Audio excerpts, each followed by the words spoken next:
Hermanos, buenas noches, Dios les bendiga. ¿Cómo están ustedes? Bien, bueno. Hoy me corresponde la temática, la Biblia es la palabra de Dios.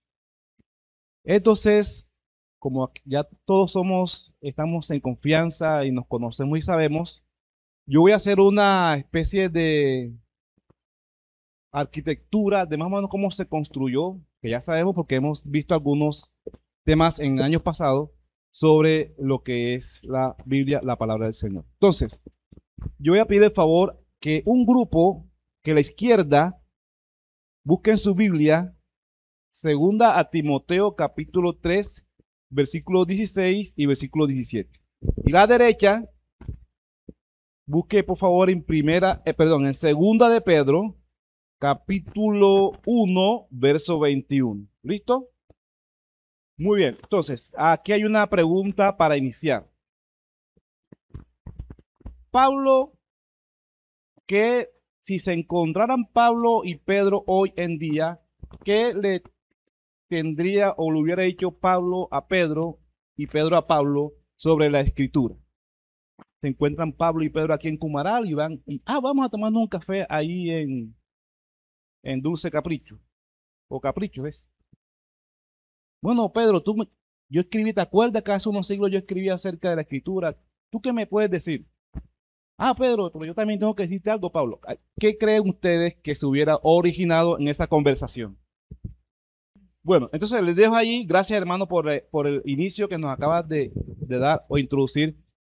Yo quiero proponerles en esta noche, recuerden que esto es un asunto de eh, aprendizaje colaborativo. Todos aprendemos escuchándonos y diciendo lo que pensamos y o creemos. Entonces, la propuesta que les traigo esta noche es la arquitectura de la revelación divina, es decir, de la palabra del Señor. Más o menos una estructura que quiero proponerles. Yo creo que nosotros creemos que la Biblia es la palabra de Dios, los que estamos aquí presentes. Sin embargo, existen o van a existir escenarios y situaciones en las que nos va a tocar defender esa postura en la que yo he creído. Es decir, si yo creo que la Biblia es la palabra de Dios, ¿cómo demuestro que es la palabra de Dios?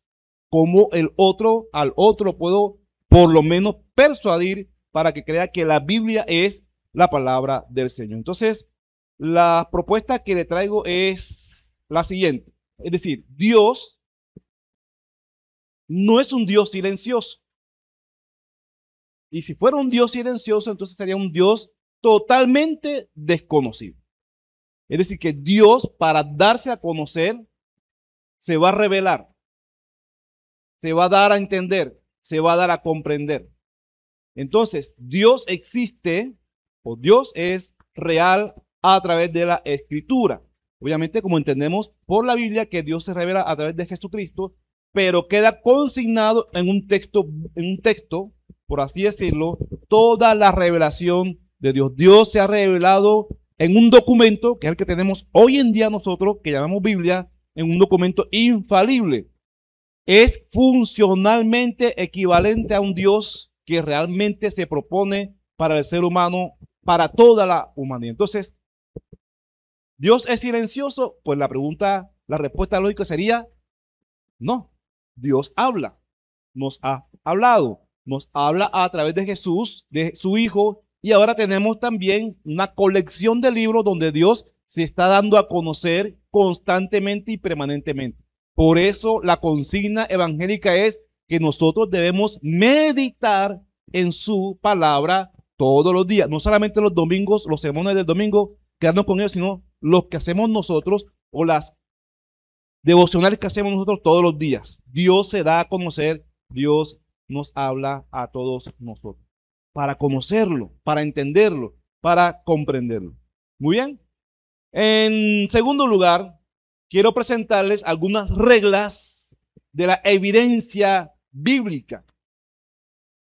Mis queridos hermanos, hoy en día, en pleno siglo XXI, existen academias entregadas para refutar que la Biblia es palabra de Dios. académicos, eruditos, universidades, escuelas, filosofías dedicadas a negar que la Biblia es la palabra de Dios. Entonces, desde ese punto de vista, nosotros debemos entender que todos nosotros hemos llegado, o cuando nos acercamos al texto bíblico, vamos con prejuicios y también con mucha deshonestidad intelectual, mucha desconfianza. ¿Alguno de ustedes se preguntó, antes de ser cristiano, aquella pregunta muy que formulan mucho o formulaban muchas veces los ateos? ¿Por qué si Dios es bueno, por qué existe el mal? ¿Por qué deja que las cosas malas pasen? ¿O por qué si la Biblia es la palabra de Dios, por qué ahí aparecen tanta gente muerta? ¿O Dios manda a matar? ¿O porque hay un hombre que sacrifica a su hija y la entrega y se la dedica a Dios o se la da a Dios? Porque hay una nación que se entrega completamente al desenfreno y se olvida de Dios y comienza a construir otros ídolos. Preguntas como esta que uno encuentra en los textos bíblicos. Los salmos, por ejemplo, si hay gente que tenía problemas en este mundo, mis queridos hermanos y hermanas, eran los salmistas. ¿Por qué? ¿Por qué? ¿Por qué? Preguntándole, indagando a Dios. Entonces, nosotros muchas veces cuando nos acercamos al texto, lo hacemos con ciertos prejuicios. ¿Vamos bien hasta allí? ¿Sí? Entonces, en segundo lugar, hay algunos argumentos intelectuales. ¿Eso qué quiere decir? Es que yo soy un doctor en X conocimiento. No, por lo general nosotros muchas veces replicamos algunos conceptos que hemos ido escuchando de otras personas o de otros conocedores de las escrituras o que saben acerca de la escritura. Cuando uno se enfrenta al texto bíblico, entonces esos argumentos comienzan a ser, como dijeron por ahí hace unos años, se hacen trizas por el concepto de la escritura. Y es allí donde viene a actuar entonces el Espíritu de Dios, como leíamos ahorita, más el Evangelio. Eso que produce entonces la salvación de todos nosotros, o para todos nosotros. Produce en nosotros convicción, iluminación y regeneración. Les pregunto, ¿vale la pena dedicar tiempo a meditar, a leer, a reflexionar, a pensar la palabra de Dios? Pues sí, porque el objetivo final es que el corazón nuestro se vaya transformando. ¿Ok? Les presento unos pilares para la evidencia de Dios o divina en el texto bíblico. Y esto es muy interesante porque a lo largo de la historia hay un libro que se llama La Biblia en la Iglesia Antigua, de Justo González. Él ahí habla de cómo los primeros cristianos se acercaban al texto bíblico que era el Antiguo Testamento para ellos. Y cómo lo presentaban y cómo lo veían y cómo lo vivían también, obviamente haciendo una interpretación a través de la persona de Jesús. Entonces, ahí ustedes pueden observar esos 5 pilares que convergen, todos ellos argumentados. Ellos van a demostrar por sí solos que la Biblia es la palabra de Dios. Y esto es una argumentación muy concluyente. Porque el texto bíblico va a trascender la sabiduría y la capacidad humana. Hermanos, como este profesor en el seminario, hermanos, donde el texto bíblico guarda silencio, usted y yo también. Ir más allá de eso es peligroso. Decir cosas que el texto bíblico no nos está diciendo, pues si Dios se quedó callado allí, guardó silencio, pues nosotros también nos sometemos a ese silencio. Nosotros tenemos allí los cinco pilares que les propongo en esta noche. Bueno, vamos a ir viendo uno por uno esos 5 pilares. El primero, el testimonio interno. ¿Listo? En filosofía hay algo que se llama el razonamiento circular. Es decir, que es una idea que va detrás de la otra, tratando de alcanzarla, pero sin llegar a ninguna conclusión. ¿Alguna vez le ha pasado a usted eso en una discusión con alguien, una conversación, que usted quiere tratar de llegar a un punto, pero la conversación se vuelve algo circular? Eso se llama argumentación circular, razonamiento circular, ¿listo? Por eso es que muchas veces salimos de peleas porque no llegamos al punto que debemos llegar. Entonces la Biblia muchas veces es acusada de una argumentación circular, ¿listo? Por afirmar que es la palabra de Dios. Pero la misma Biblia, ella misma se va a dar testimonio de ella misma. ¿Listo? Y uno va a encontrar en el Nuevo Testamento que hay más de 4,000 referencias acerca de la palabra de Dios. Aquella famosa expresión, vino a mí la palabra de Dios. Vino a mí la palabra de Dios. E inclusive Jesús mismo va a proponer que la Biblia, el Antiguo Testamento también es una revelación y una promesa cumplida en él por medio de su persona o de lo que él está haciendo. Es decir, la misma Biblia, cuando usted lee la Biblia, ella misma dice que es palabra de Dios. Ya lo leímos al principio. 2 Timoteo 3, 16, 17, 1 de Pedro 2, 1, 21. ¿Alguno de ustedes recuerda algún texto que hable de la palabra de Dios? Aparte de lo que ya dijimos, de los que ya dijimos. Aquel famoso texto para cuando se va la luz en la casa. Lámparas a mi pie tu palabra y lumbrera. ¿Cierto? Otro texto. Los que somos jóvenes. ¿Con qué limpiará el joven su camino? Con guardar tu palabra. Otro texto. La palabra de Dios es viva y eficaz y más cortante que toda espada de doble filo. Muy bien. Otro texto. Santifícalos en tu verdad. Tu palabra es verdad. Entonces, ella misma da testimonio de que es palabra de Dios. Ella sola lo puede hacer. Muy bien. Nosotros, junto a otras dos religiones que monoteístas, que somos tres, que es el judaísmo, el islamismo y el cristianismo, tenemos textos sagrados. El judaísmo tiene un texto sagrado. ¿Cuál es? ¿Lo recuerdan? En el Antiguo Testamento, que aquí el pastor Eiler habla mucho sobre eso y los demás predicadores. El Antiguo Testamento, la Tanaj, ¿alguien recuerda que es la Tanaj? Muy bien, ¿ok? El islamismo tiene el Corán. El Corán y el cristianismo tiene tanto el Antiguo como el Nuevo Testamento, los considera palabra de Dios.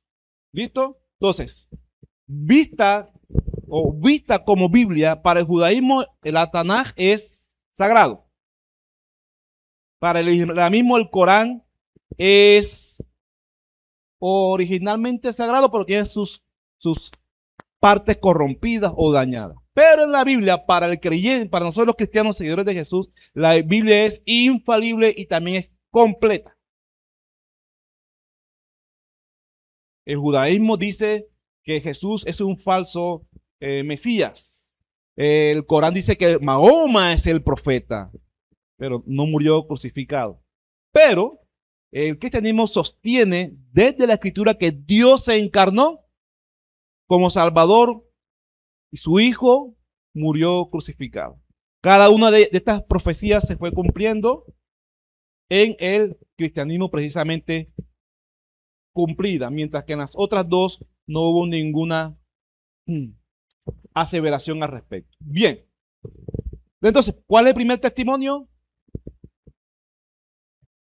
Primer pilar, perdón. Ella misma da testimonio de ella misma. El primer pilar. ¿Sí? Ella misma da testimonio de ella. Muy bien. Segundo pilar, la profecía predictiva. Más de 30 profecías específicas, mis hermanos, se cumplieron solo en la persona de Cristo. Uno va a encontrar mucho en el Nuevo Testamento, en la mayoría de sus escritos. Mucha referencia a la persona de Jesús. Por ejemplo, ¿cómo tú puedes controlar el lugar y la hora de nacimiento de una persona?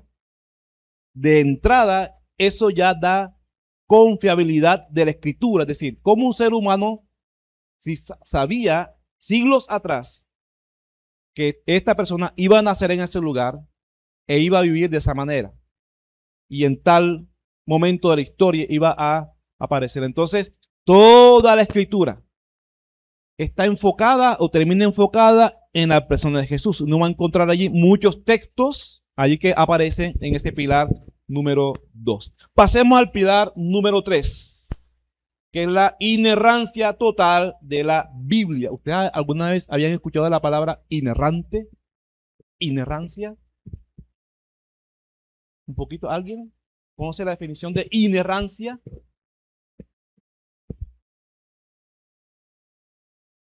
Bueno, esta palabra en el mundo evangélico tiene eh, sus pros y contras, o más bien tiene sus, no es la palabra, se me fue. Unos que están a favor y otros que están en contra, listo.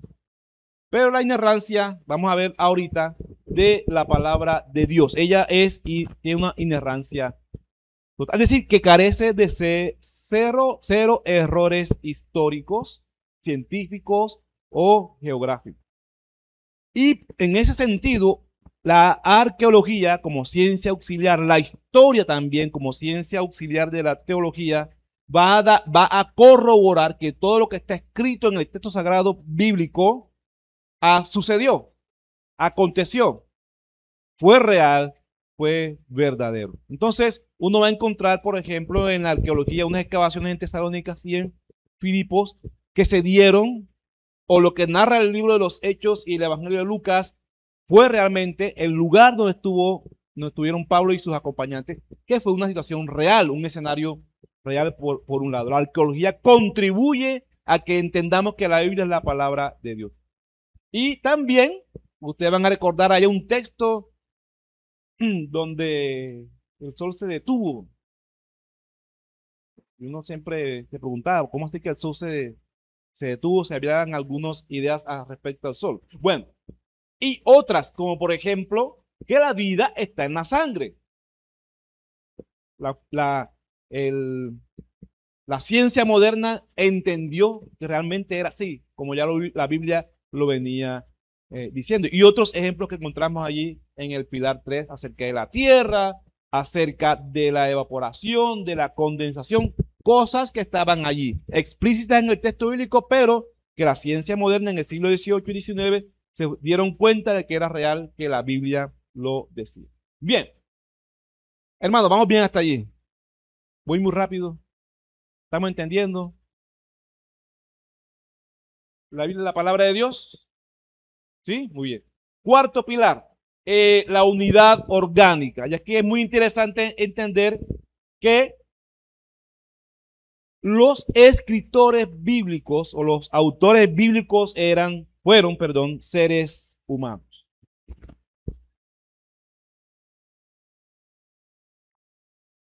Y Dios usó a esos autores para darse a conocer o para que redactaran el carácter de Dios y darse a conocer a las personas. Entonces uno va a encontrar una cantidad de puntos interesantes. Más de 40 autores, por ejemplo.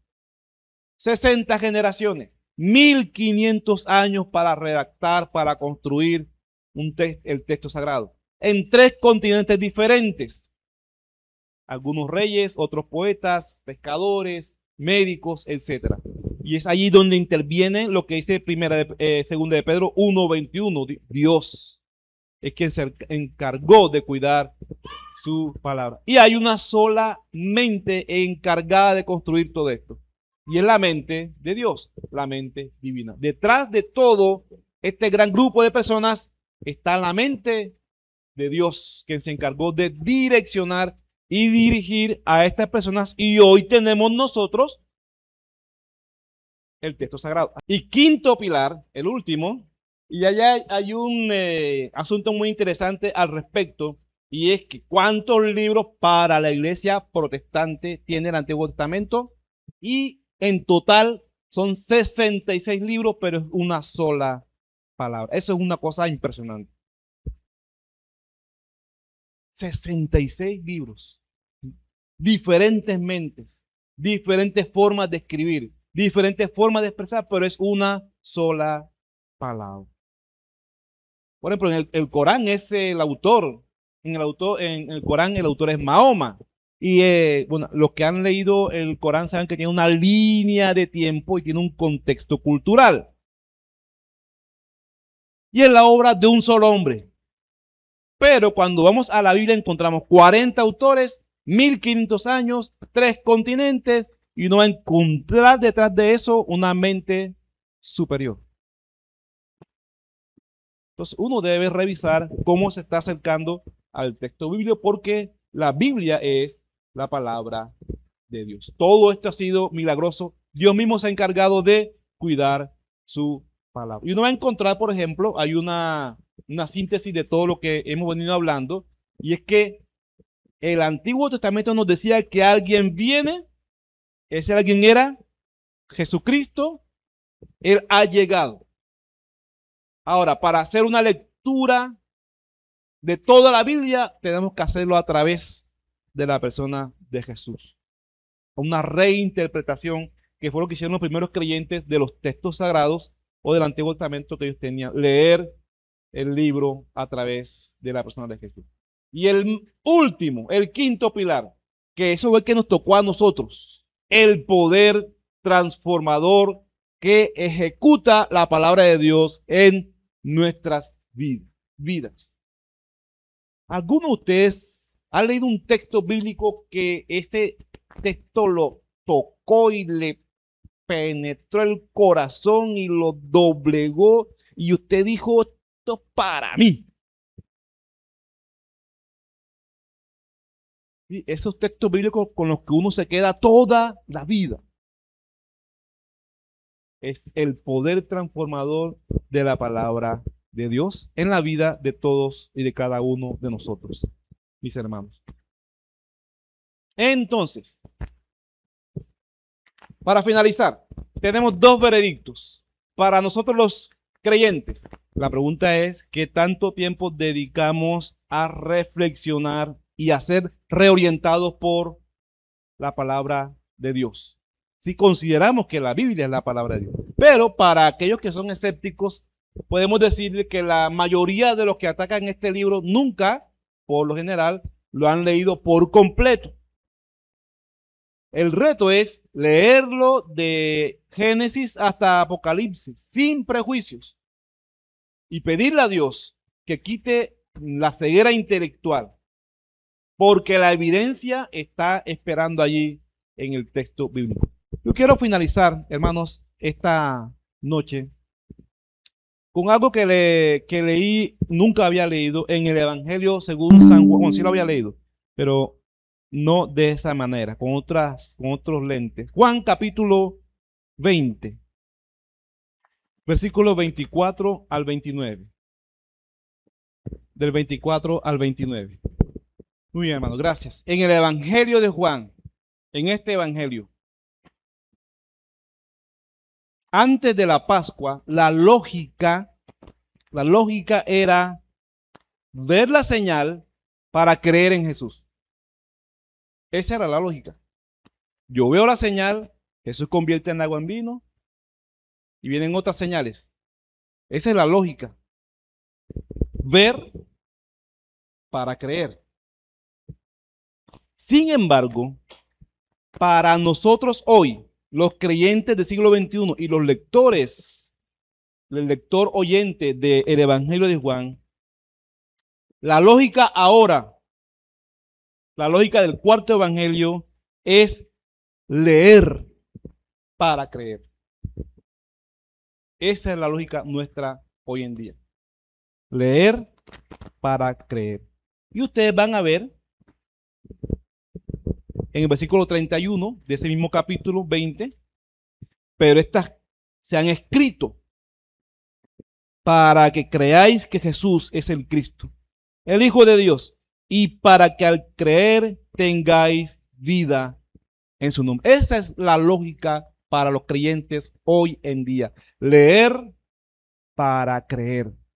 La pregunta sería, ¿qué estoy leyendo que no estoy teniendo la fe suficiente. ¿Cómo estoy yo acercándome? ¿De qué manera me estoy acercando yo al texto bíblico? ¿Qué tiempo duro estoy yo frente al texto bíblico meditando en él? ¿O solamente es un mero ejercicio para pasar bien el día? Porque ya cumplí con mi responsabilidad de hacer mi devocional de las 4:30 o de las 5 de la mañana. Leer para creer. Porque si yo no leo, mi fe entonces va a estar de aquí para allá. Hermanos, la Biblia es la palabra de Dios. Y si usted no cree que la Biblia es la palabra de Dios, léala de Génesis hasta Apocalipsis. Ahí va a encontrar la suficiente evidencia para convencerse de que es palabra del Señor.